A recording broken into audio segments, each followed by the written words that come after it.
Amerika New Jersey'den tekrar herkese selamlar. Bugün sizlerle beraber New Jersey'de çok keyifli bir sohbet yapacağız. Bu sohbeti değerli arkadaşım, meslektaşım Duygu ve konusunda çok uzman birisi olan, özellikle mortgage konusunda çok uzman birisi olan, Amerika'daki kredi nasıl alınır bu konuda bize bilgi verecek olan Joe benim yanımda olacak. Şimdi hep beraber oturacağız ve bu konuda güzel, keyifli bir sohbet yapacağız. Aranızda Amerika'da yatırım yapmak isteyen bazı yatırımcı arkadaşlarım olabilir. Onların merak ettiği Amerika'da nasıl ev kredisi alınır bu konuda sizlere daha detaylı bilgi vereceğiz. Bu güzel, keyifli sohbetimize hepinizi bekliyoruz. Hi Joe, welcome. Thank How you. are you? Thank you for having me. Thanks for coming here. It's been a long time since I saw you last time. Dee is here, my colleague, and we're here to discuss about mortgage. Great, I'm excited. What's going One of the on? most important stuff before buying a real estate, right? Yeah. We have to get through. I'm having this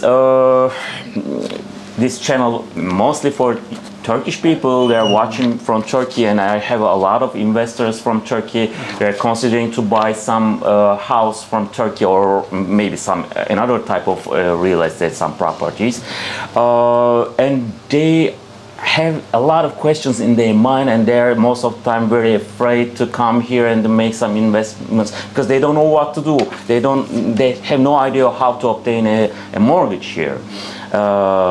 Before I will get to this kind of questions, I just want to know you a little bit. Can you a little bit talk about yourself, maybe? Absolutely. So I have been in the mortgage business for essentially my entire adult career. I went from working at a deli making sandwiches, poorly I should say, Really? right into mortgages. Wow. Started with a family business. Really? Yeah. And then I just never stopped because I like the idea of being able to go out there and kind of just interact with people more and help them get financing for things that were that was bigger than a car. Wow. But I also recognize the amount, even back when I started, which was in 2004, I recognized how much of a minefield the mortgages were. So from the early onset, I really focused more on education, which would get me in a line with a lot of first-time home buyers. But because I would notice that people would just say anything to get somebody on the phone or to get their attention. So now my business is I work for a broker shop, and the difference between a banker and a broker shop is just brokers are able to give you more options. A lot of people will be like, hey, I'm going to go work for my bank, or I'm going to go work with my bank. The banks don't really care. Everybody's giving the same exact product. Yeah. And that's one of the things I try to talk to people about. Like, if you have ever heard of the terms Fannie Mae or Freddie Mac, they are the overlords of the traditional mortgage world. So everybody has to follow the same exact rules that are put forth for them, because Fannie Mae and Freddie Mac have to actually insure these loans so they can be bundled up as annuities. Okay. So yeah, that was a little bit more than about me. Yeah, but it's a good explanation. So Very it's nice. a Thank you. family business. So it was a family business. I Okay. actually moved to Colorado because a girl hurt my feelings. I'm like, I'm going to move to Colorado. And my uncle had a mortgage company and a real estate company. He actually does really well out there, but a small mom and pop shop. Nice. And he combined both of them. So I went up there and I just Wonderful. learned the mortgages, straight from him, and just started directly dealing with it. I came back to New Jersey in 2008 and just started really focusing my attention on being in New York and New Jersey and making it work out here, which it's a different world. Yes, exactly.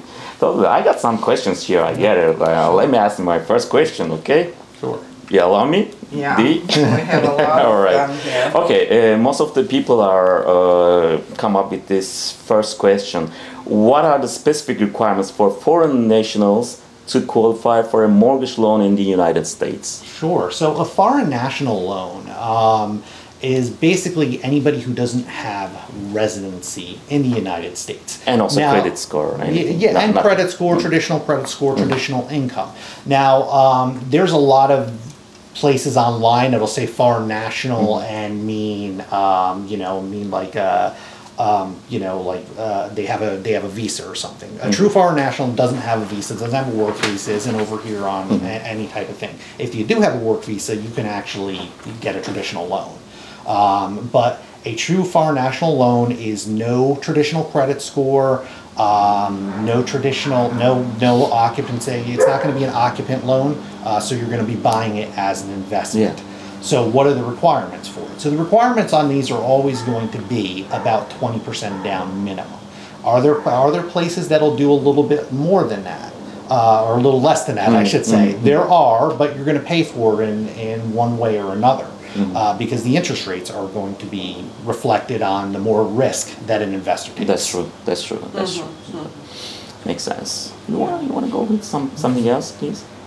So, for buyers who doesn't have a credit score here, can they develop a credit score prior applying for the mortgage? So it depends on what their goals are. Yes, they absolutely could develop a credit score if they were able to have some, accounts in the United States and also file in the United States. And need a social security number in the United States in order to develop. They the would United need a States credit social score. Yeah. security number, right? But you can, when we're talking about foreign national loans. Now, the reason why I say it's a little bit of a mixed bag is because for traditional loans, Fannie Mae and Freddie Mac, they're the conventional loans. They're the top. Yeah. Right. Ginnie Mae is what you guys traditionally know as FHA loans or government loans, FHA, USDA, VA.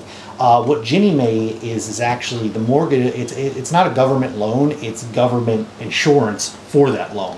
That's why traditional lenders like mortgage shops, Bank of America, whatever, they'll put those out. Yeah. So those traditional loans are only going to be for people. That's the only thing that you need a credit score for. Traditional loans. Right. So if we're talking about commercial loan, investment loan, foreign national loan, non-QM loans, which non-QM just means non-traditional, non-qualified, so it doesn't go off of Fannie and Freddie. It's kind of the Wild West. So we have to do an average. So you might be able to get 20% down and not need to show anything but the deposit and some sort of identification that, hey, I'm an actual real person. But maybe we have another place that's just like, hey, listen, you don't need a U.S. credit score, but we want to see that you have some sort of active business. Maybe you have experience as a landlord in your country. Maybe you have because a lot of foreign countries do have their own versions of credit reports, and maybe they want to see a foreign credit report that we can use. Yeah. So really it's going to come down to what are the terms and what's the path of least resistance. And unfortunately, there's a million different options when you look online. I tell people Google is not your friend. Yeah. There's a million different options online that say, oh, you can do this, this, or this, And typically it's just like, okay, but you're not saying anything that's negative about it. Right. It's the same thing when somebody wants a no money down loan in the United States. Are there options for that? 100%, but what are the downsides? And who can actually get them? And how much are you really paying for it? How much does it cost to you at the end? Yeah, exactly. Google is not going to be your friend in this case. It's a very delicate topic, and then you should definitely have someone exactly knows what's going on over there. Yeah. All right, maybe. When it comes for foreign people, are there any restrictions or limitations on the types of properties that foreign nations can purchase with a mortgage loan? So once again, since this is kind of the Wild West, there's usually going to be you're going to have lenders that maybe say, hey, we're not going to lend on a co-op in New York City, or hey, we're not going to do co-ops at all. But you'll have another lender that's offering the same thing say, yes, we will. So there's not really restrictions, but there are things that'll get a little bit, harder. Like if you're doing an investment loan, let's say you're buying a housing unit. It's a single family house, but maybe it has 6 units instead of the traditional 4. They're going to want an appraisal done on that, and it has to meet a certain level to make sure that it's bringing enough income in for you, so that they feel secure enough in their investment. Makes sense. So there isn't so much restrictions. But maybe it depends on the organization. It depends. And once again, this is where talking with a broker is ideal, and this isn't me just pushing myself, but just in general, because we'll be able to talk to 30 or 40 different investors. Right. Like I work a lot in New York City, and that is a hard place to get what some people want. New York City is It's out of So this world. true. Yeah. yeah, It's so true. it's rough, but it's still there's still potential out there. You know, Sure. I was able to help somebody who was buying a home and he was in Mexico, and we got him a phenomenal rate and a great down payment, and you know. For him, all I needed to do was prove that he did actually have a business and had a CPA write up a letter saying that he did from his country. Right. So that made life really easy for him, and that was a good deal. Now he wanted to put less than that down, and there was another company that would say, "Hey, you only have to put down 15% if you're buying this unit." Their interest rate was double, the fees were through the roof, and what they were asking for was he's going to have to jump through hoops. You Right. know. And- Exactly. That's coming to my question. Like, what documentations do we need as a foreign buyer to So, apply for a mortgage here? so for documentation purposes, right? Tourists, yeah. especially. Okay, so proving assets, right? And you know, Proving and we had a assets. conversation prior to sitting down about, you know, how the different bank statements will look different and how translation needs to happen. Typically, you can't get away from translation. I Right. tell people all the time, listen, try to pre-translate your documents, even if you use something like Google or something that looks accurate. It doesn't work. It doesn't work? Okay. All right. It's worked for me on one or two things, but as far Really? yeah, as That's far wonderful. but as far as statements are concerned, as long as you have a translation with it and then you have the original document, you're good. Your biggest thing is showing that you have the assets, right? And they're not going to make you jump through as many hoops as they do in America, because in America, if you're getting a traditional loan, if you're like, hey, my brother lent me $5, they're like, okay, well, you need to source that. Or Yeah. we have to pretend it doesn't exist. So it's actually a little bit easier on that case. But depending Assets then. Yeah. The borrower needs to show the Borrower assets. assets. Now, depending on the program and the bank we're going with, if they need to prove they're employed, we need to show proof of employment. Now, every country is going to be a little bit different, and I'm not 100% sure how because I actually have done a loan for somebody who was in Turkey once, but it was like 7 years ago, so I forget the exact specifics of it. But we did need to validate their employment, show that they were employed. In this case, we did get just a letter of employment. He couldn't have, for some reason, he couldn't provide the traditional statement returns, like what we would call tax returns here. Yeah. He couldn't provide those, but we were able to get a letter showing that he was in fact employed, and then we were able to back up the, you know, his payments and his deposits and stuff from accounts. So that's how we got around that. So generally 20% and proof of income, employment, or ownership of assets overseas would be the major Yeah. documentation. Now, the more money you have to put down, the easier life gets. You Right. start getting into the 30 to 40% range, the restrictions start coming, like hey, is the building standing? Okay. That's where the Right. question starts. Actually, it's very delicate key point to decide, because if it comes to borrow some money, why do people? I mean, you need to invest either everything at all one time, then you don't need any mortgage. But when you need a mortgage, then you have to borrow, and then you need to decide the percentage about it, the loan. I mean, this is very delicate. Yeah, as you said, the more you put down, it's easier. But the question is, if people can put a lot more. Well, and that's the thing. That's why you are very important here. I mean, that's why people are Or coming should to they? Should they? you. Or should they? Yeah, I mean, sometimes it's better to keep the cash on hand. But Right. also, you know, we're in a season with traditional mortgages and non-traditional mortgages, and I'm going to say non-traditional, non-QM, commercial. Let's just lump them all into one. But like their rates are higher now too, just like our normal rates. So everybody at some point, if they want to make more money, are going to refinance.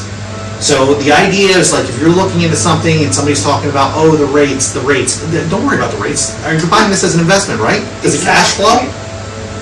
Your professionals right here are going to tell you if it cash flows. If it cash flows and it's making you money, your deposit you just put down is making money.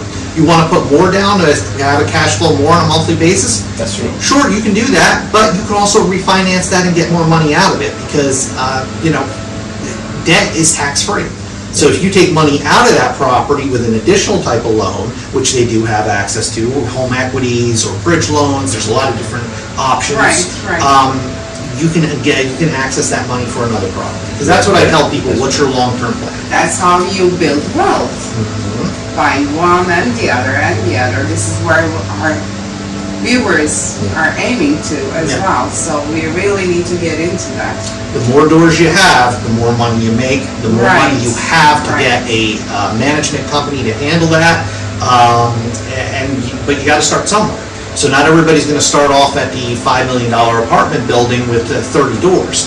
It's great if you can do it, but you you start off maybe a 3-unit, maybe a 4-unit. Like if you have a $1 million for investment, instead of buying one house, you should divide it into 4. Yeah, right. Buy 4 smaller ones, or buy. A lot of people don't take advantage of multifamily units, and they're a well spread. Now, like there's a lot in New York. I'd be nervous with the tenant laws in New York, so I personally wouldn't buy there. But but a lot of people still do investments in New York. Most people are buying them. I think Manhattan's a little bit safer, just because people who are buying stuff there, they're luxury units. New York will be a great city when it's built. One day. For foreigners, is it going to take additional fees, and the time for the process, is it a little longer than usual? So what I find, as far as the process is concerned, I find the process is extended usually due to lack of communication.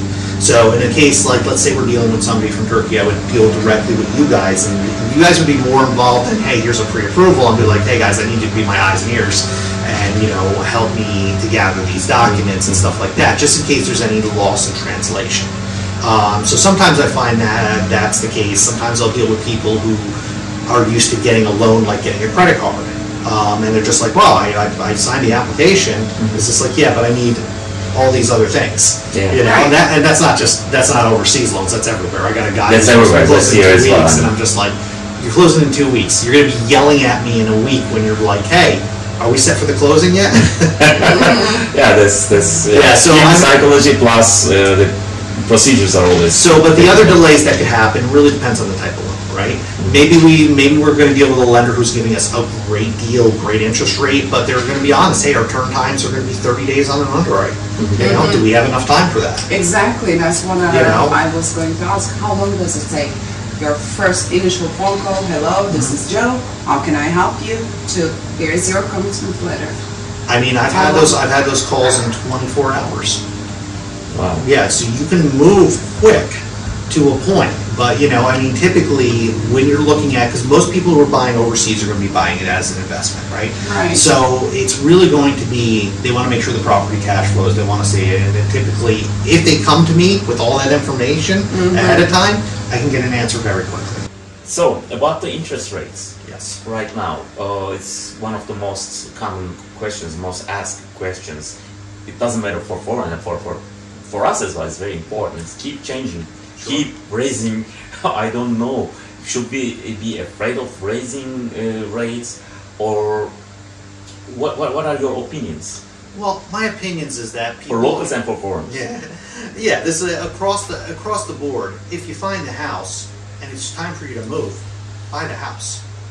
You're always going to have the opportunity to refinance. Now, like people ask me, hey, what's your lowest rate today? And here's the truth of the matter. Nobody can tell you their lowest rate today for your point of view. Because I don't know what your credit score is. I don't know how much you're putting down. I don't know what property you're buying. I don't know what state you're buying in. I don't know, if there's any special type of easements on that property, something. I don't know if that property has flood insurance, because Fannie Mae and Freddie Mac, which who we talked about before, they're in control of all these. They're in control of most of the adjustments. Yes. And a lot of people don't realize, like, hey, if you're buying a condo, you're actually going to be paying a higher interest rate for that unless you're putting 25% down.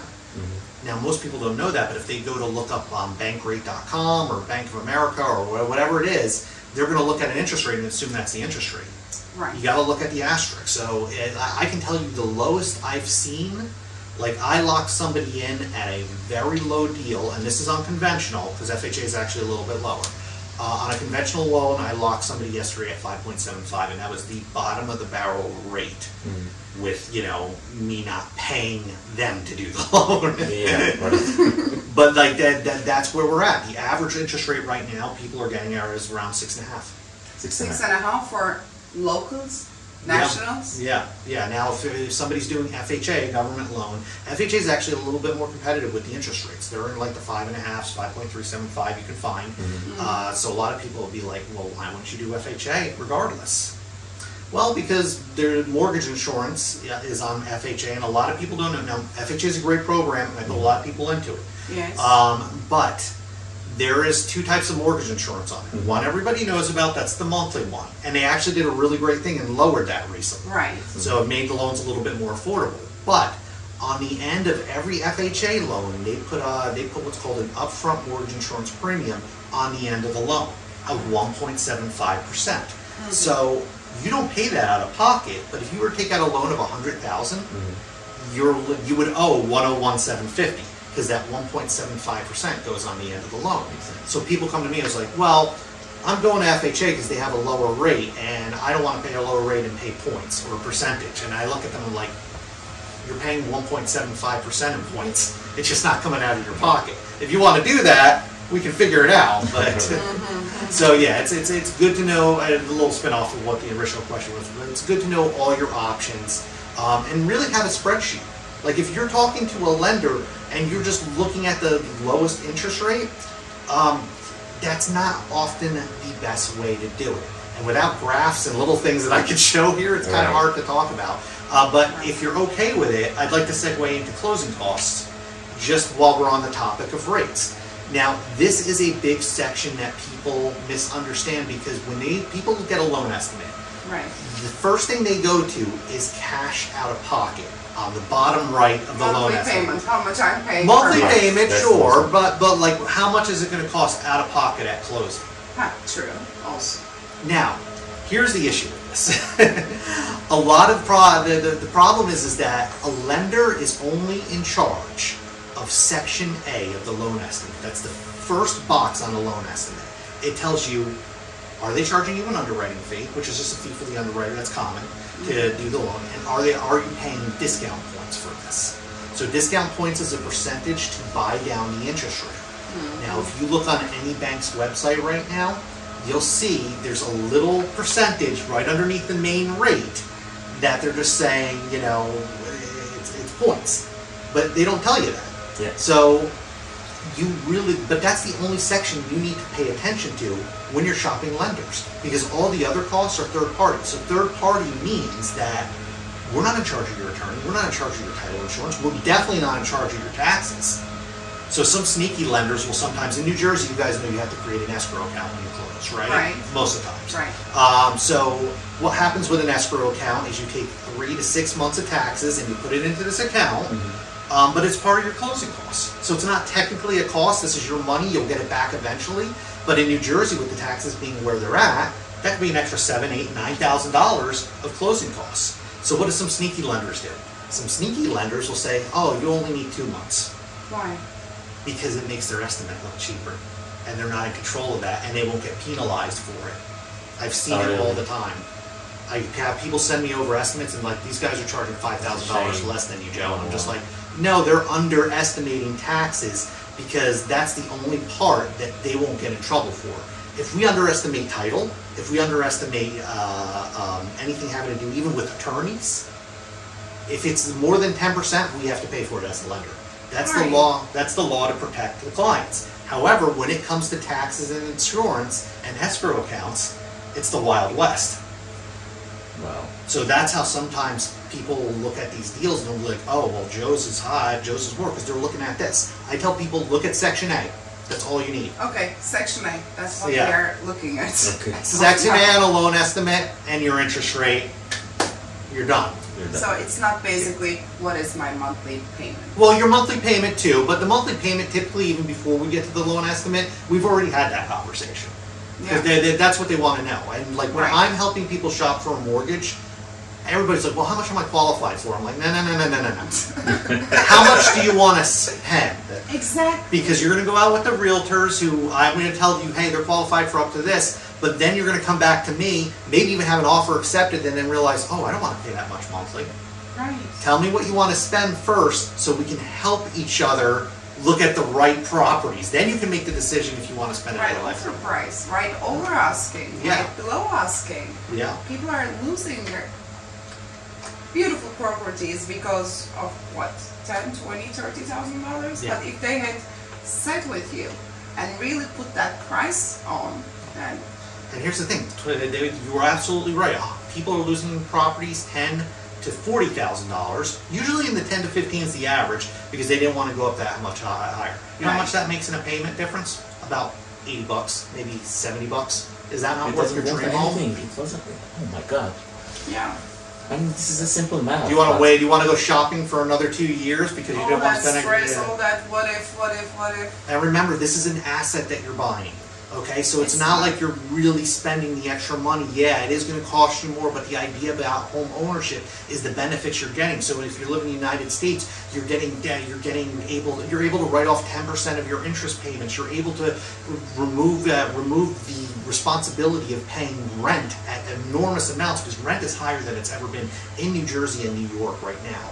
And you know, you might have heard my catchphrase. I say it all the time. Okay. Rent is 100% interest. You get nothing on that. Now, if you had somebody who owned a home, right, and rented a home for 5 years at $1,500 a month, right?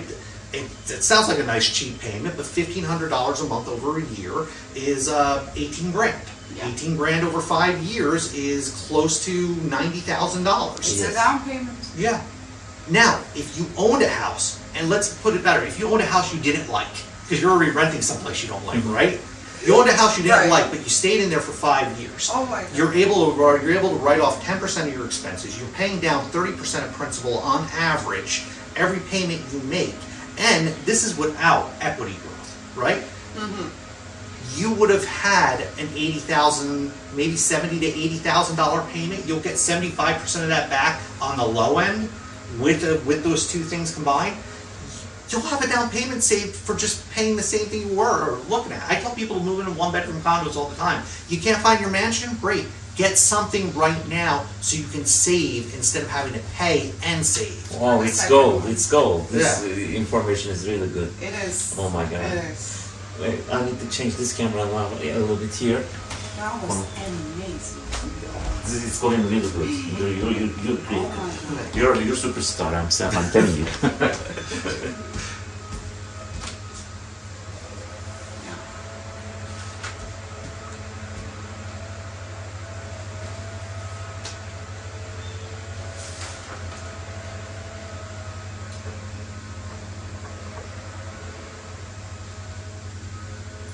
I think we went through the locals' questions well enough.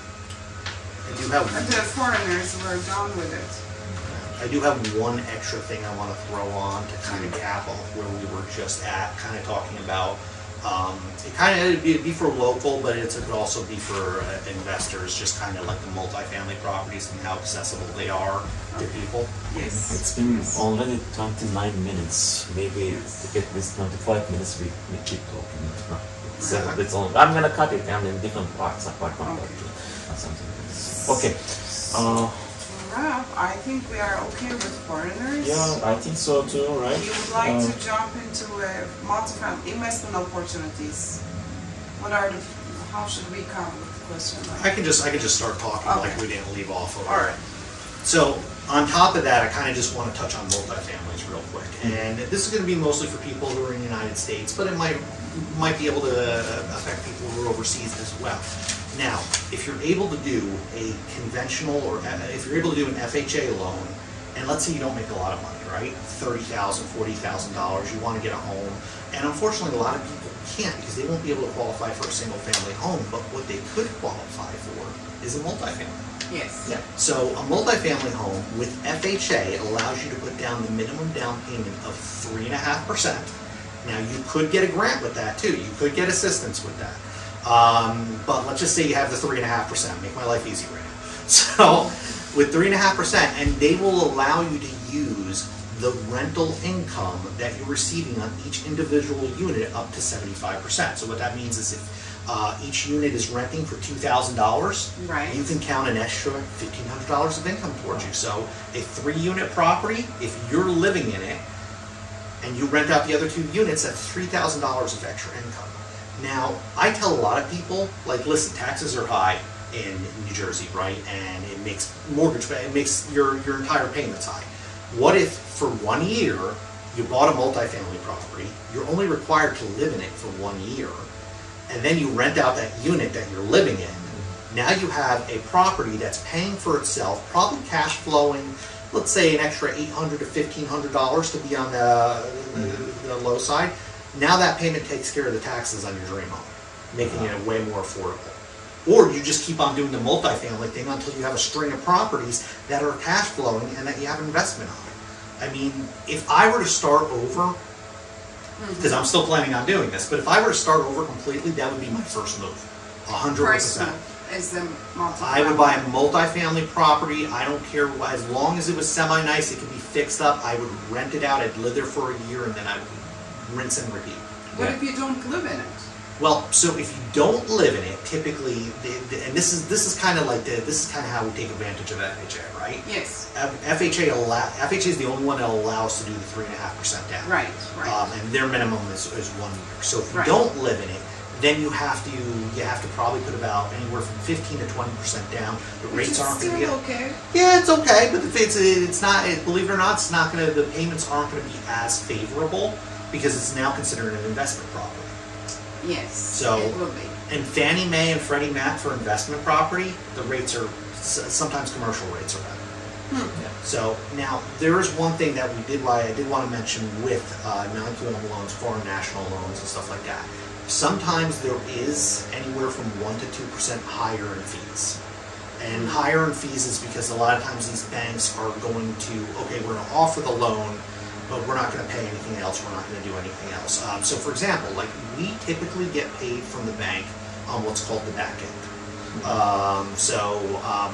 Luckily, the United States came in a few years ago and really stopped loan officers from steering the clients into higher rate products, because technically loan officers are only supposed to get paid the same amount per loan. So it only matters per volume. I see. So that being said, commercial's non-regulated. So what that means is that sometimes, like, the bank's not going to pay the person who's doing the loan for you, so they're going to have to charge their fee up front. So a lot of commercial lenders will charge 1 to 2% because that's how much they would normally make. So depending on the deal, They need to be paid. yeah, and depending on the deal, sometimes that makes sense. Right. But there's other lenders like okay, so for example, I did a loan in New York that was foreign national, and it was a great deal, and they paid the investor. So low fees across the board, except for that New York City mansion tax. But well, the Section A was low. That's all that matters. So yeah, great opportunity for people with lower incomes want to own homes. That's how you scale, and that's how people growing up. That's how people in the 80s. That's how my parents. That's how people made wealth. Listen, my parents do not have a ton of money, but they bought a crap hole in Garfield, New Jersey. Okay. And then just kept on upgrading, and now they have a $800,000 house. That's impressive. Yeah, with no mortgage on it. Yeah. Very nice. Very nice. And I would like to ask you about what's going on with those interests coming up. Why are they coming up? Can you explain, please? My clients are like, oh my God, the mortgage is up again. What's going on? The market is not moving. People are not selling, which, yes, we have a supply shortage. Why? So we're in a really interesting period right now, because here's the thing. People will stop buying. People say they just want to stop looking because interest rates are up. But if houses price was lower, we still have the same issue, right? It's going to be a pendulum. Waiting on the interest rates does not make sense, because the reality is, for the past, I'm going to say 7 months now, interest rates have been in the same range. They jump up, they jump down about 0.5% to maybe 0.75%. I think the highest I last saw it was somewhere in November, when we were hitting around the 7s. So we've been in the high 5s, mid 6s for a while now. Is that going to stop anybody from getting a home? No. Is their payment going to be uncomfortable from that extra 0.5%? It's not going to be fun, but also it shouldn't stop you from buying the house that you want, because you're going to be able to refinance. Now, can the rates stay where they're at for long? No. once inflation gets under control, Yes. which I'll try and steer out of anything like political happening with that, but Right. once the inflation starts getting under control, you're going to see rates go down. But the bond market is going to be affected by what's happening in the market every day. I tell everybody the best way to judge what's happening with mortgage interest rates is to follow the 10-year Treasury. It's not directly related to mortgages, but it's the best barometer. Is it? Can you please explain that? Sure. Where do we find that? So the 10-year Treasury, how it reflects the bonds, kind of reflects how the market's going to perform and how mortgage bonds are going to, how many people are buying mortgage bonds and how many aren't. I'm terrible when I'm talking about the economics of it, but if you were to pull up your phone and pull up the stock symbol TNX. TNX. That's for the 10-year Treasury. Now here's the trick: if you see it green and higher, bad for interest rates. You see it red and going down, call your broker, see if rates went down. I tell people all the time: if you see that drop 10 points, your interest rate probably went down about 1/8. So that is a good barometer. But as far as what's happening with the market right now, listen, there's a million different opinions.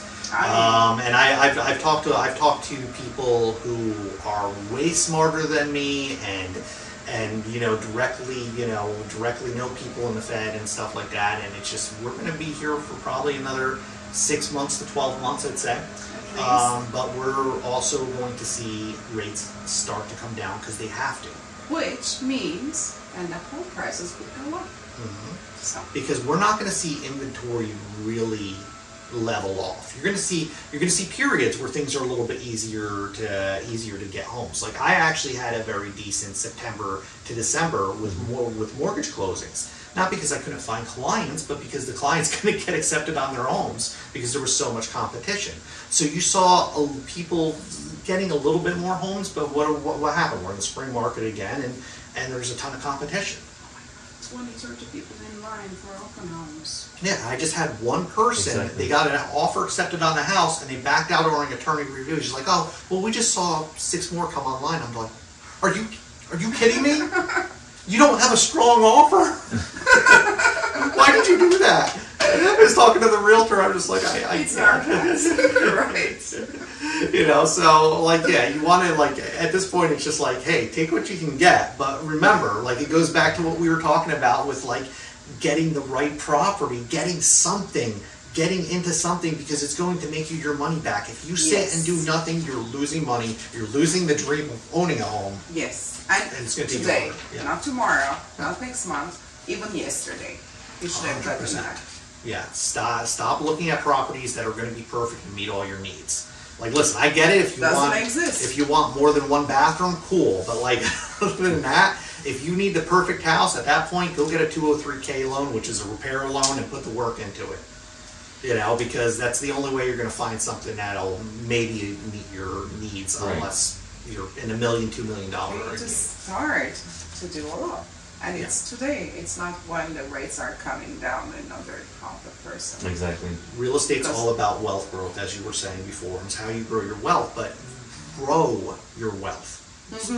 You don't start with wealth. You grow your portfolio up. And how do you grow it? You start at the bottom. So for you new first-time home buyers, get something you want, get something you live. I'm not saying live in a bad area or someplace that doesn't have good schools, but lower the expectations with the ultimate goal in mind. I have a lot of people who follow this methodology, and they, in 10 years, I have a cousin, 10 years, he's had 4 houses, and he lives in his absolute dream home now, and it's affordable because he did things right. All right. So our listeners will. I hope that will be very helpful for those who really consider to buy a house. Doesn't matter for international or for locals. I mean, these were really good advices from your side. Thank you. It was gold, so valuable information from you. And do you have any other additional questions, or should we wrap up? Re-listen whatever you said and write them down. I think it matters who you work with. Okay, let us have more questions from our audience as well. Maybe they're gonna have extra additional questions you wanted to ask us right now, but we don't have it right now. They can write us on the comments, they can write us on the Instagram DMs, or they can reach us through our emails or from our contacts. Follow us on MySpace. Follow us, tune in with us, and then we're gonna give some more additional information if you have some more questions. So what is your Instagram user? My Instagram is... I'm gonna share it on the screen. He's going to share it on the thing. I'm gonna share. Everything's The Lone Joe. The Lone Joe. The Lone Joe. Wonderful. The Lone Joe. Pleasure meeting So, you. evet arkadaşlar, bugün Joe ve Duygu ile beraber New Jersey'de çok güzel bir sohbet yaptık. Amerika'da yatırım yapmak isteyenler için çok değerli bilgiler verdi bize Joe. Bu konuda umarım hoşunuza giden bir video olmuştur. Umarım size değerli bilgiler aktarabilmişizdir. Eğer bu videoyu beğendiyseniz mutlaka kanalı takip etmeyi ve beğen tuşuna basmayı unutmayınız. Bir sonraki videoda görüşünceye dek hoşça kalın.